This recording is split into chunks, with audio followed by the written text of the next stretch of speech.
मार्कंडी जी अपने शिष्यों की बाधाओं के निवारण के लिए शिव जी द्वारा रचित कीलक स्तोत्रम का उपदेश देते हैं, जिससे माँ भगवती की कृपा प्राप्त कर सकें।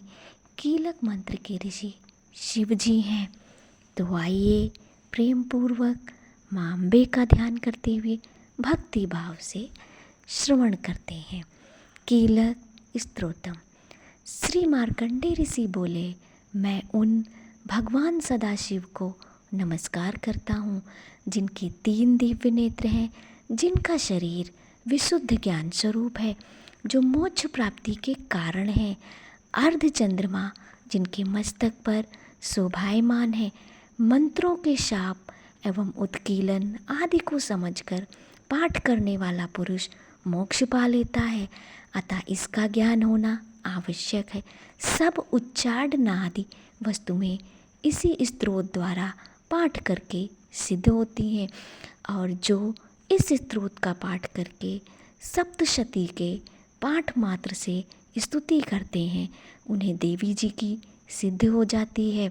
उच्चारण आदि प्रयोग से उन पुरुषों को मंत्र, औषधि, अन्य किसी साधन की आवश्यकता नहीं पड़ती। बिना जप के भी सभी उच्चाटनादि सिद्ध हो जाते हैं। क्या समस्त उच्चाटनादि इसी से सिद्ध हो जाते हैं? इस प्रकार की लोगों की शंका हुई। तब उस शंका के निवारण के लिए सदाशिव ने लोगों को बुलाकर आज्ञा दी, यह सब सिद्धियां देने वाला शुभ स्त्रोत है। उस चंडिका स्त्रोत को भगवान सदाशिव ने गुप्त कर दिया। इस स्त्रोत के पाठ द्वारा प्राप्त होने वाला पुण्य कभी समाप्त नहीं होता। साधक सभी प्रकार का क्षेम प्राप्त कर लेता है, इसमें कोई भी संशय नहीं। कृष्ण पक्ष की चतुर्दशी अथवा अष्टमी के दिन एकाग्र होकर जो अपना सब कुछ भगवती के अर्पण करता है और फिर प्रसाद रूपेण ग्रहण कर लेता है, उस पर माँ भगवती प्रसन्न होती हैं। इसी रूप के कीलक द्वारा महादेवी ने इसे भी कीलन कर दिया। जो इसके द्वारा सप्तशती का निष्कीलन करके स्पष्ट होकर नित्य पाठ करता है, वह सिद्ध हो जाता है।